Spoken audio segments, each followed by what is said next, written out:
In a period of hundreds of millions of years, with enormous pressure and heat, the Earth formed petroleum from decayed living matter. And in less than 150 years, by many estimates, we have bled the planet of roughly half of its oil.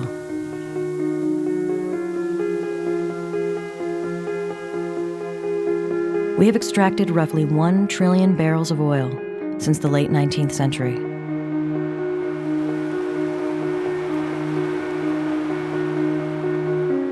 Most of that oil has been consumed by Western societies, and it has been, arguably, the basis for the enormous power and wealth of Western nations.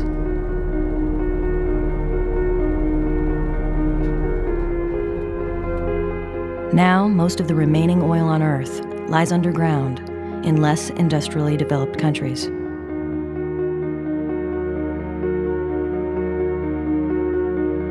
In order to get that oil, and to get it as cheaply as possible, Western companies have devastated environments and caused terrible human suffering.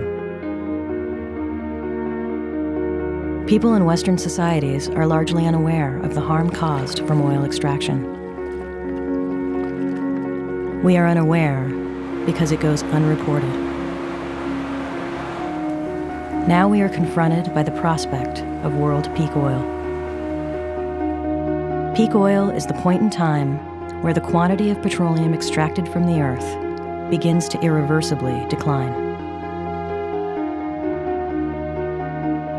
As fossil fuels are so deeply intertwined in our existence, particularly our food production, the results could be catastrophic, especially in the face of rapidly rising oil demand.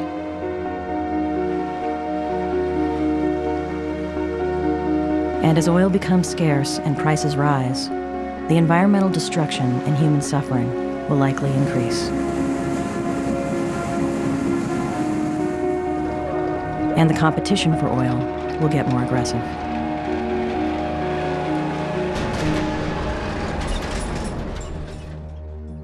One of the most common questions that people ask is, do you think that the peak oil that you write about is going to produce a global catastrophe?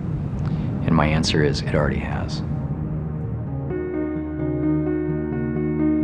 There are people dying right now as we're speaking. There are people dying right now over oil. There are governments being twisted and changed and seized over oil. The climate is changing because of oil. And there's a small group of very, very wealthy people who are getting richer and richer because of oil.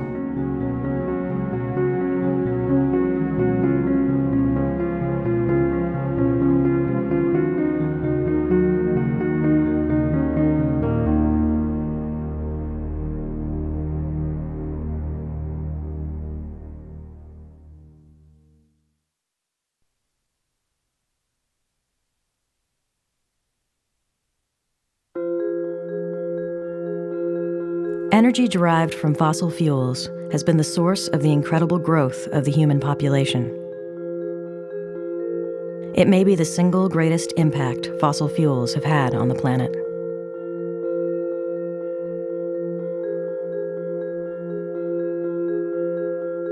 You can trace human evolutionary success in terms of the rates at which we've been able to appropriate energy from our environment.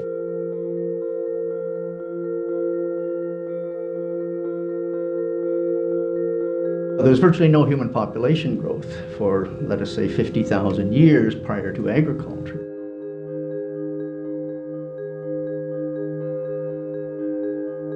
But with agriculture, we began to modify entire landscapes, replacing other species with food crops that we wanted for ourselves.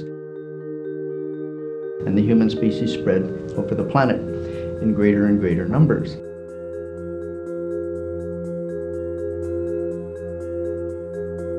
Then something happened a couple of hundred years ago, actually a little bit more.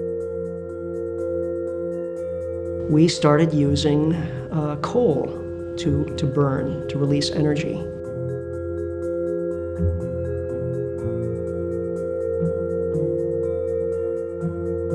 And therefore, we were able to cut down the forests, which had been a fuel source before, and replace them with fields where we could grow food. We increased the food, we increased the number of people.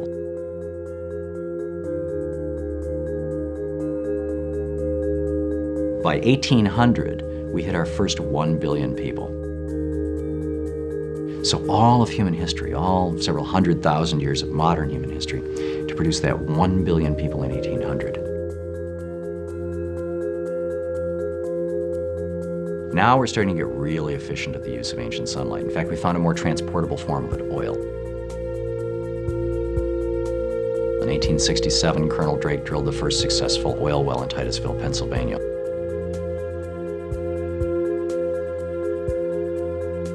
The second billion people took only 130 years, 1930. The third billion took only 30 years, 1960. The fourth billion took only 14 years, 1974.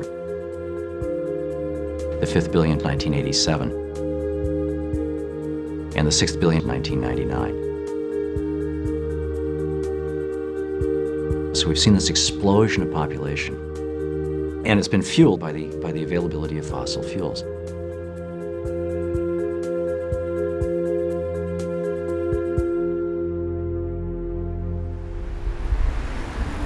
As population rose, so did consumption levels, driven mostly by Western industrialized nations. Our dependence on petroleum grew to roughly 1.3 trillion gallons per year, along with our dependence on an equal amount of energy from a combination of coal and natural gas. That amount of oil, stacked in 5-gallon containers, would reach to the moon over 250 times in a single year.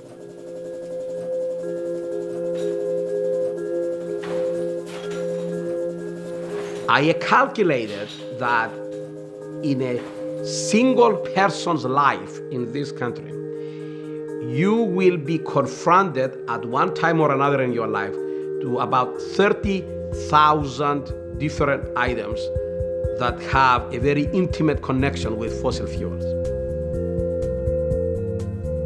We don't have time to enumerate the 30,000 items, okay? But they are there, from the light fixtures to the paint in your house to the pesticides, insecticides, the fibers, the fabrics, heart valves, composite material, aircrafts of the future, vehicles of the future. The list goes endlessly.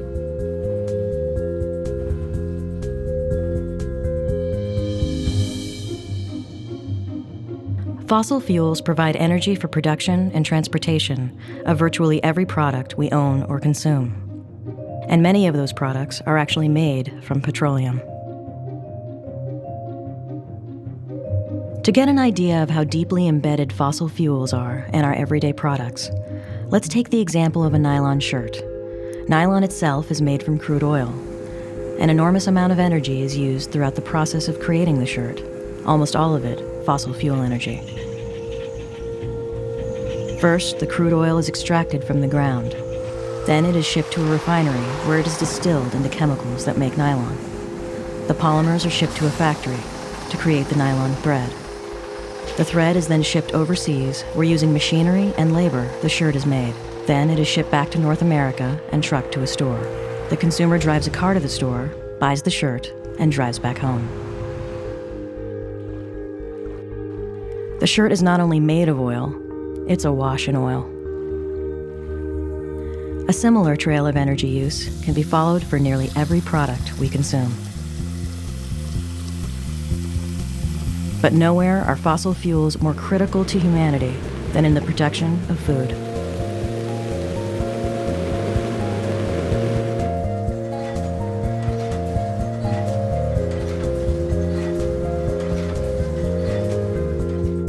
Every organism has to get more energy from its food than it expends in getting its food. Like coyote, if it has to spend more energy in running down the rabbit than it can get from eating the rabbit, that's not a good situation. If this happens habitually over time, the coyote dies.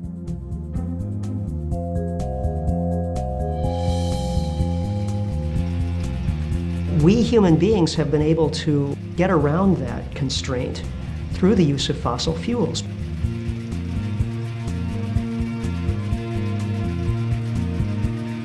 We use natural gas as a feedstock for chemical fertilizers. We use oil to make chemical pesticides and herbicides. And then we transport foods ever further distances.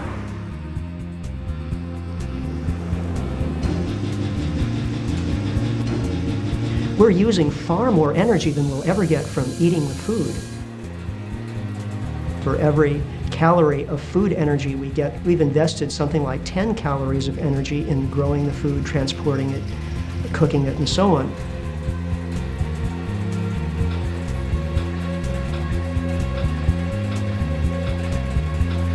For any other organism, this would spell extinction.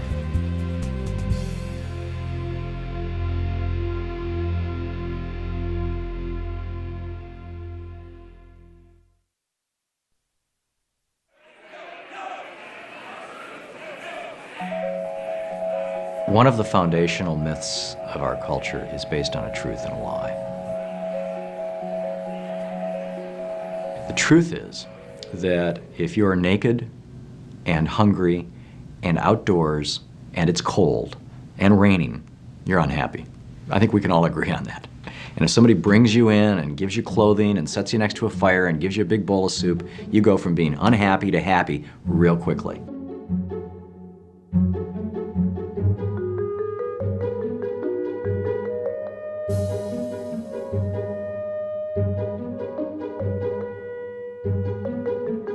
Your basic needs are met. So that's the truth. The lie is that, well, if that amount of stuff will make you that happy, then twice as much stuff will make you twice as happy. 10 times as much stuff will make you 10 times as happy. 100 times as much stuff will make you 100. 1,000 times as much. 1,000,000 times as much. And Bill Gates lives in a state of perpetual bliss. That's the lie.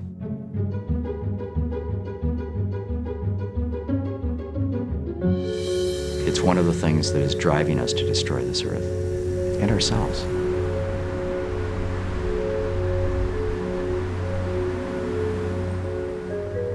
Well, there's actually been polling over many decades and happiness levels of various populations. If you look at the polls today as opposed to the polls in the 1950s, Americans are just about as happy on average as they were 50 years ago. And yet consumption levels have tripled during that period.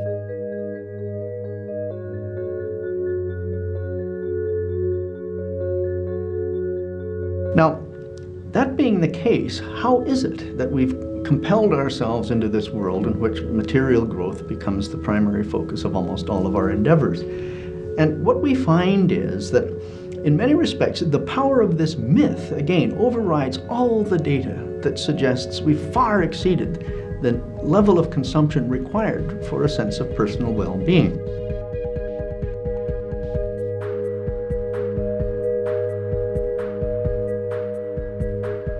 There are volumes of letters written by people who were on the Titanic who survived, but they recall having argued with other passengers to get in the lifeboats, get in the lifeboats.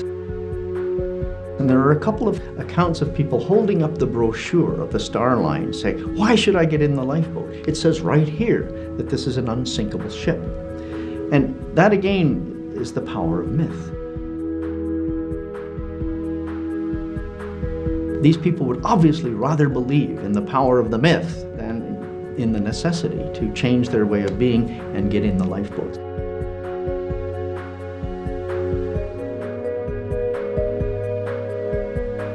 Well, look, we're all looking for lifeboats now, and we should be encouraging each other to get in those lifeboats. Abandon the myth. If we keep behaving this way, the ship will go down.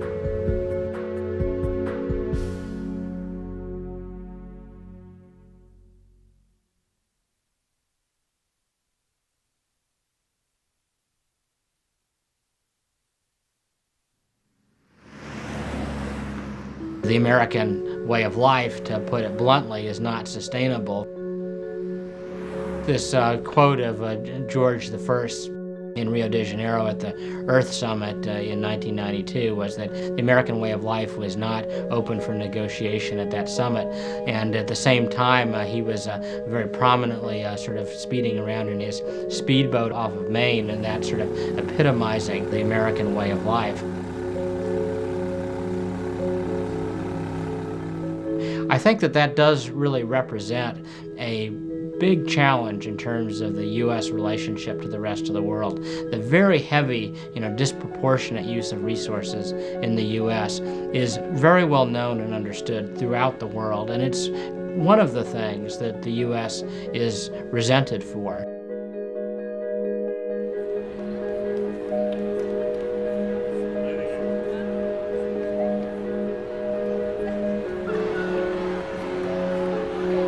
When I hear our leaders tell us that the American way of life is non-negotiable, the first response that comes to my mind is, well, yeah, maybe, but beyond a certain point, nature doesn't negotiate.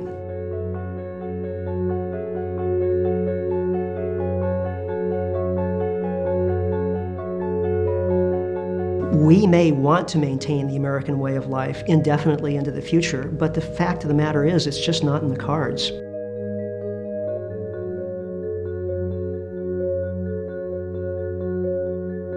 The world does not have the resource base to enable us to maintain this way of life.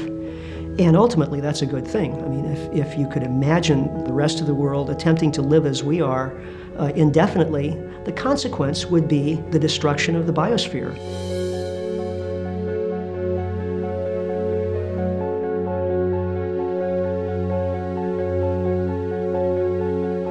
We roughly consume twice as much of almost everything as the Europeans do. The Europeans, of course, have a standard of living that is very, very close to ours. So that's a very striking difference.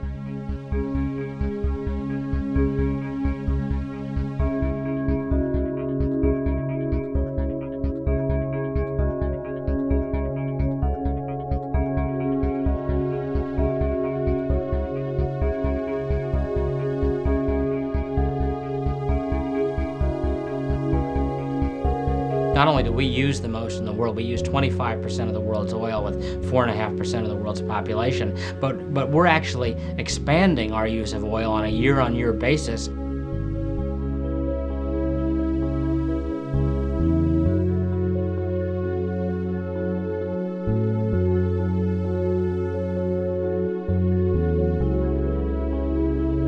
So the current reality is that the U.S. is profligate, wasting oil, setting a bad example.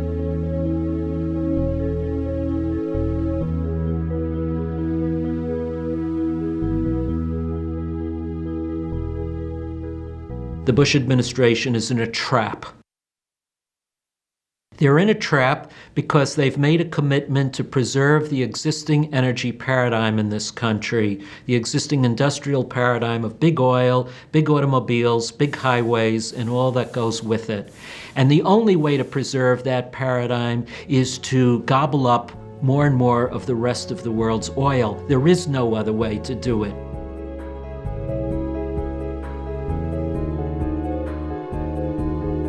The only way to get out of this is to reduce our dependency on petroleum, period.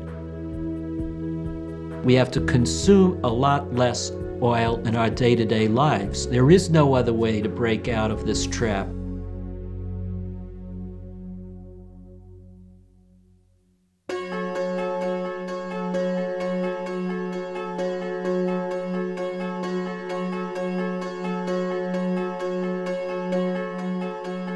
Consumption of almost everything is going up dramatically and has the potential to rise to many times the current level because of the fact that you've got large parts of the world population, China, India, Africa, etc., that are really just entering the stage where they have people that are having amenities like transportation, heating, air conditioning, and all the rest of it.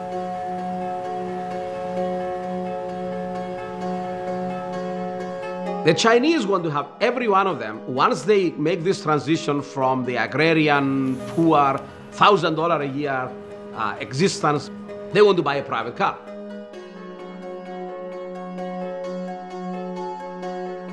Consider this. There is 1.7 people per car in the United States. There are 117 people per car in China.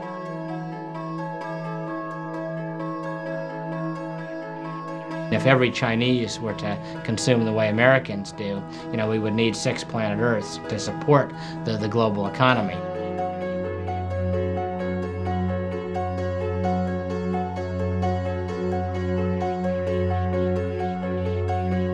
China is certainly becoming a big consumer of almost everything, and that's not too surprising given that China has 1.3 billion people, and it's had an economy that's been growing at 8 to 10% a year, really consistently 15 years.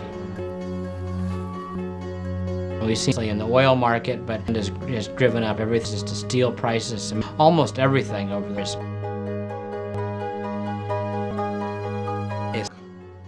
Of industrial surplus to be spent to acquire them further industrialization, further energy demand cycle. They are absolutely terrified about of further increase in demand over from their own.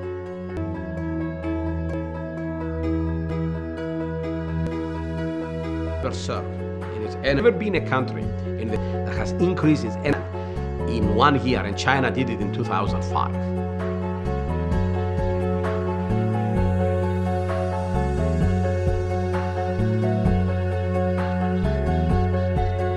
China's increasing its oil imports at a dramatic rate.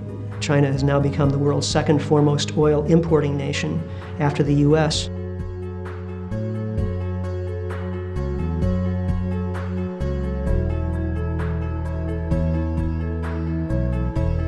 The United States will not be the reality of the world economy over the next 15 years from now. China is going to be the reality in the world energy situation and in the world economy, in fact.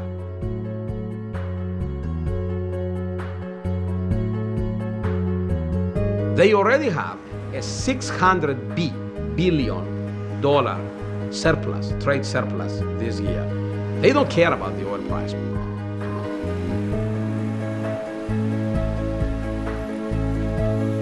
They are going to go out there and get the energy. We are, as we speak, in a horrendous geopolitical contest with the Chinese for the same energy sources. They are everywhere in the world, and they are far more aggressive than the United States.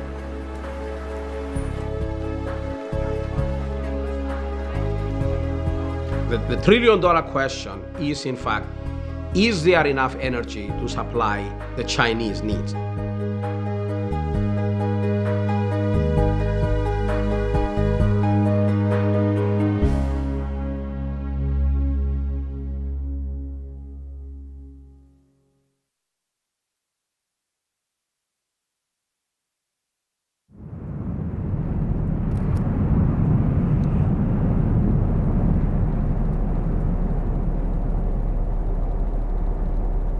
Oil is the most important source of energy in the world today. It provides about 40% of the world's energy supply, far more than any other source. Control over the flow of oil translates into immense political power and political influence. And it has been the policy of the United States since World War II that it be the United States and no other country that controls this vital source of world power.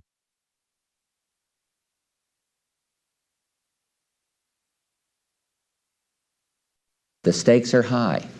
Iraq is already a rich and powerful country that possesses the world's second largest reserves of oil and over 1 million men under arms. Our country now imports nearly half the oil it consumes and could face a major threat to its economic independence. Much of the world is even more dependent upon imported oil and is even more vulnerable to Iraqi threats. I don't think anybody except think tank types and ideologues believe that we're in the Middle East for democracy. the U.S. relationship with Saudi Arabia, which is our most important relationship in the Middle East. It goes from the White House to a royal palace, which is inhabited by monarchs of the 14th century variety, like the kings that we fought a war against in 1776.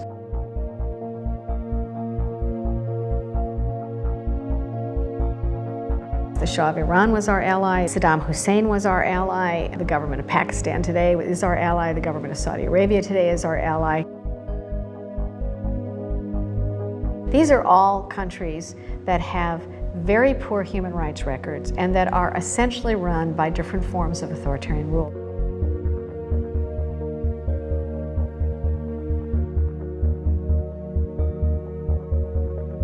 They have existed largely in a deal, particularly with the Saudis, that they would become our partner in the stabilization of the oil world in return for us guaranteeing their security, both externally but also as a government.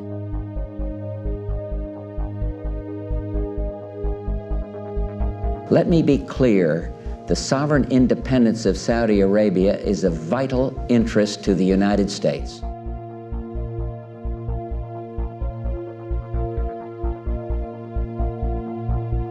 Look at this from the perspective of Saudi Arabians. They see Americans protecting the royal family against resistance. The Saudi Arabian National Guard, whose function is to protect the royal family and silence dissent, always has been armed by the United States. As far as they're concerned, we're totally complicit with the repression, the lack of freedom, the lack of democracy in their country. We are part and parcel of the Saudi dictatorship. I think almost every American, when you push them on that, will nod that that's exactly the case, so that we're not there for democracy.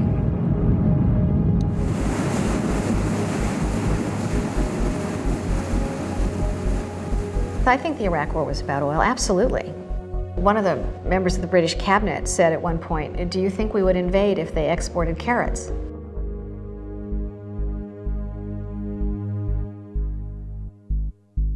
I believe most Americans understand that our dependence on petroleum is a source of vulnerability for this country. It invites attack, it invites terrorism, it's a threat to our well-being.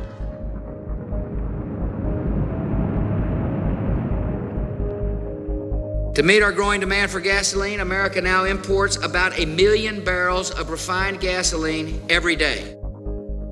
He understands he has to offer Americans some sign, some evidence that he's aware of this concern and is doing something about it. Well, the thing that he has offered is drilling an Anwar.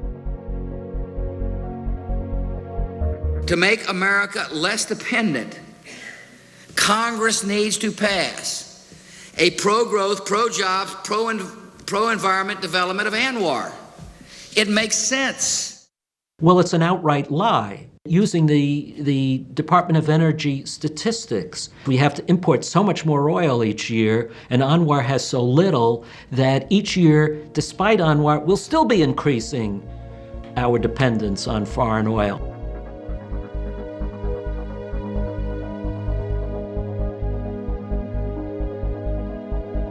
Our long-term outlook has an increase in oil demand in this country over the next 20 years of about 8 million barrels a day.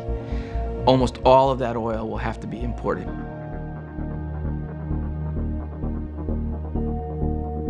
We use more than 20 million barrels of oil a day in the United States. By 2025, we will increase our daily consumption by 8 million barrels, according to the Department of Energy. 90% of that increase will need to be imported, despite drilling in the Arctic National Wildlife Refuge.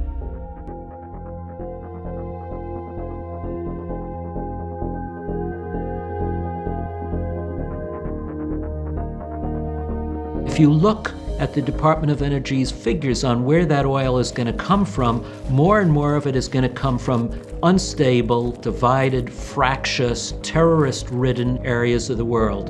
The Persian Gulf, West Africa and North Africa, the Andean region of Latin America, and Central Asia.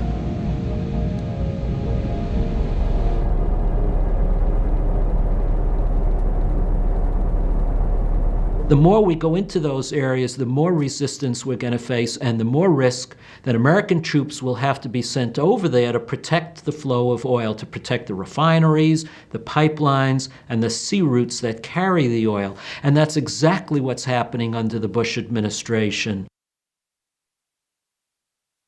We are turning the military into a global military protection service, and more of our troops are in very risky places, putting their life on the line to protect the flow of oil to fill up American cars.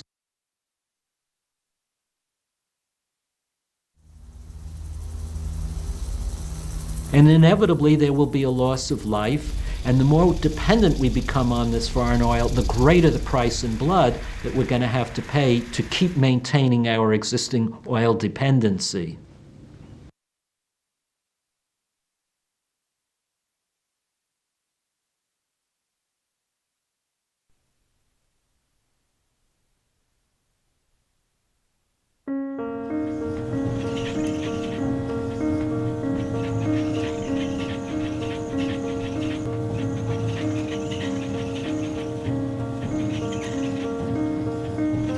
In pursuit of extracting oil as cheaply as possible for consumption largely by Western nations, oil development has devastated environments in many locations around the globe. Ecuador is one example. In 1964, Texaco began drilling for oil in the northern region of the Ecuadorian Amazon. During the period from 1964 to 1992, Texaco extracted more than 1 billion gallons of oil from what was, prior to the oil exploration, a pristine rainforest.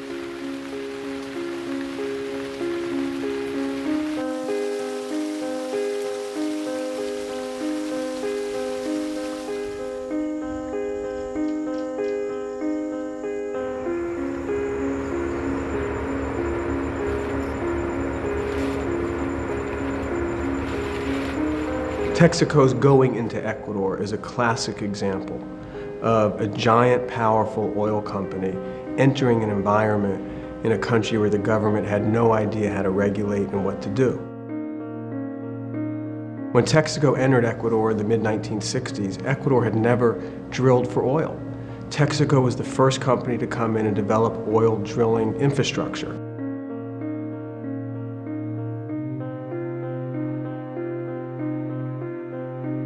Their executives made what turned out to be a very fateful decision.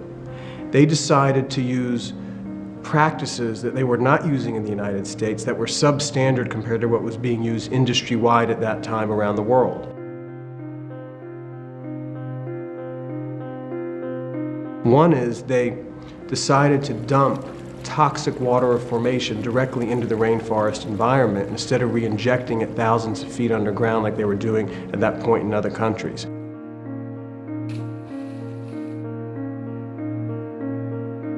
When crude oil is taken out of the ground, it has two parts. One is the marketable crude that goes to the refinery and onto the commercial market. The other is waste product. It's toxic water that contains 2% crude and some of the most harmful carcinogens known to man.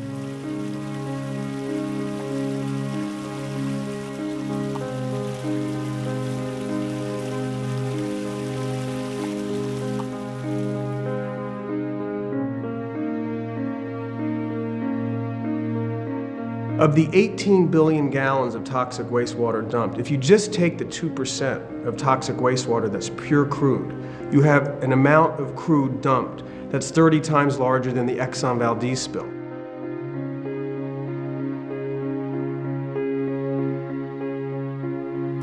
If you also include the other 98% of the wastewater, which contains carcinogens, you have an oil disaster the likes of which this world has never seen before.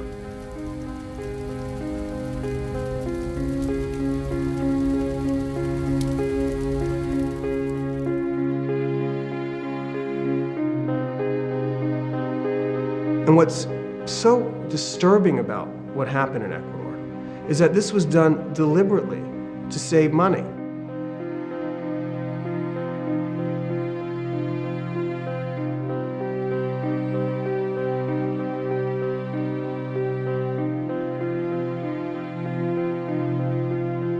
El pueblo achuar está muy preocupado por todos esos daños causados por la Texaco y por otras empresas petroleras.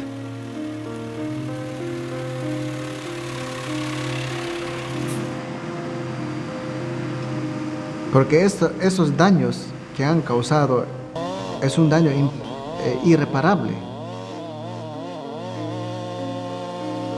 y no tiene cómo volver a dejar como antes.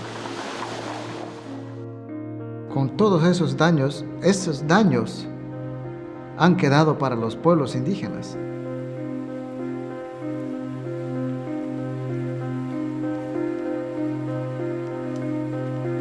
You know, you can see literally hundreds of open-air toxic waste pits filled with like this oil sludge that dot the landscape, and these leach into the groundwater. And the groundwater is the source of drinking water for the region.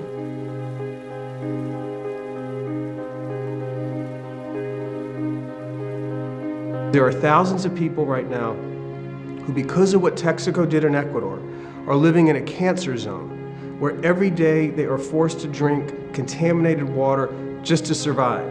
Thousands of people are being exposed daily to carcinogens. Thousands of people are at risk of contracting cancer. Many of them already have cancer, many of them have passed away. And if this is not cleaned up soon, I believe, as do many medical observers, that in the next decade, we will see countless numbers of innocent people perish, including children.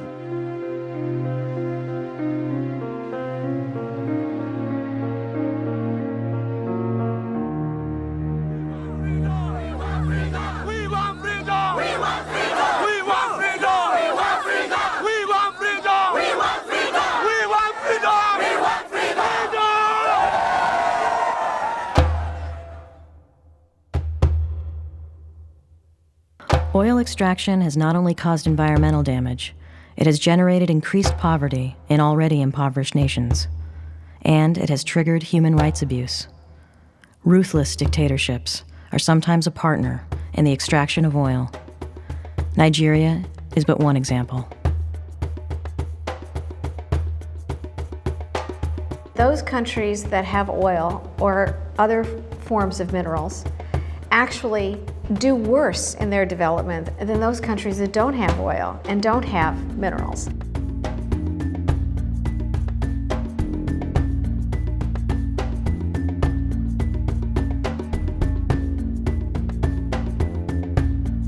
They have higher rates of malnutrition than many of the non-oil countries. They often have very surprising rates of infant mortality.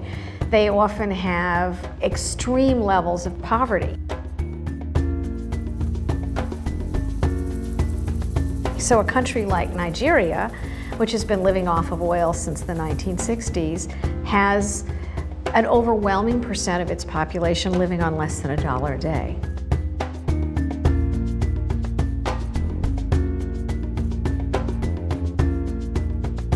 Within the period Nigeria was producing more oil, statistics show you that about 70% of the people, even today, live below the poverty line.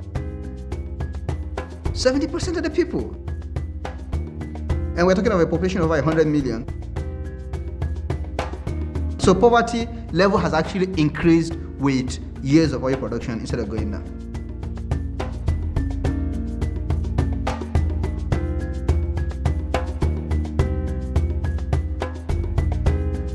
You visually look at the Niger Delta and you see the fishing areas have been destroyed, the land has been destroyed, there's oil seepage everywhere, there's pollution everywhere, you can't drink the water. The ways people used to live have changed.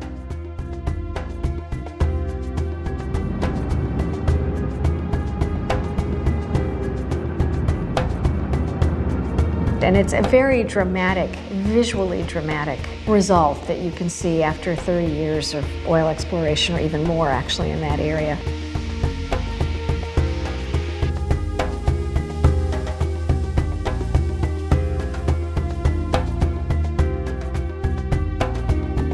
In response to the human suffering resulting from the pollution in the Niger Delta, Ken Saro-Wiwa, a local poet, writer, and businessman, organized the Ogoni people living in the Niger Delta region to seek justice from the oil companies and the government that allowed the environmental devastation to take place.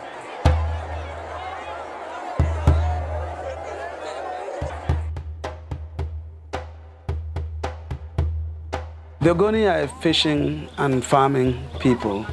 They have lived in a very fertile area that produced most of the food that was eaten in the Delta proper.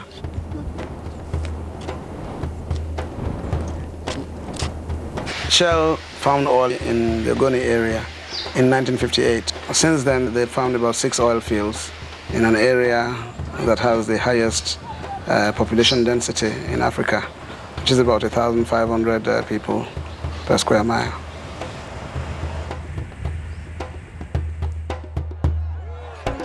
Ken was extremely effective in organizing against Shell's activities in Ogoni land. He founded the movement for the survival of the Ogoni people, MOSOP. And MOSOP really was a very effective organizing group at a time when this was pretty much unheard of in the Niger Delta region.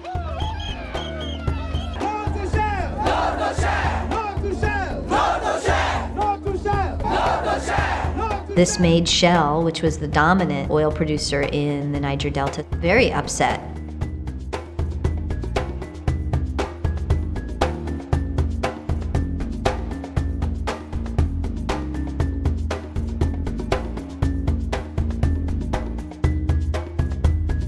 As far as we know, Shell started lobbying the Nigerian government to do something about this activist group that was beginning to really put pressure on the oil companies to do things differently and draw attention, even internationally, to the environmental damage.